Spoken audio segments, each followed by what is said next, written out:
শুভ সকাল, welcome back to my YouTube channel. সবাই কেমন আছো? আশা করি অনেক অনেক ভালো আছো। তো আল্লাহ তাআলার রহমতে তোমাদের দোয়ায় আমিও অনেক ভালো আছি। কিউটের ডিব্বা দিয়ে আজকে সুন্দরী বেলে মাছ রান্না করতেছি।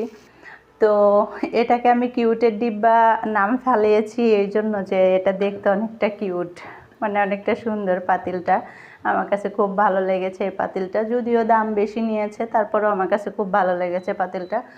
তো এটার মধ্যে আমি রান্না করছি সুন্দরী বেলে মাছ, এটাকে বলে সাগরের বেলে মাছ।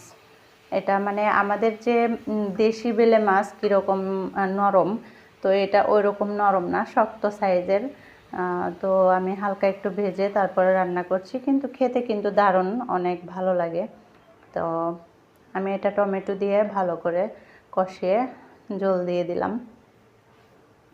দেখো কালারটা কিন্তু অনেক জোস হয়েছে, অবশ্যই খেতেও কিন্তু অনেক মজা হবে। তো যারা সুন্দরী বেলে মাছ এখনও খাওনি কখনো, তো অবশ্যই খেয়ে দেখো। এই সুন্দরী বেলে মাছ কিন্তু অনেকটা মজার। তবে এটা কোনো কিছু দিয়ে রান্না করা যাবে না, মানে সবজি দেওয়া যাবে না। টমেটো এটা ঠিক আছে, তো টমেটো দিয়ে রান্না করে খেয়ে দেখো, অনেকটা মজা লাগে। দেখো আমার ফাইনালি লুক। তো কেমন হয়েছে অবশ্যই কমেন্ট করে জানিও। সবাইকে আবারও আল্লাহ।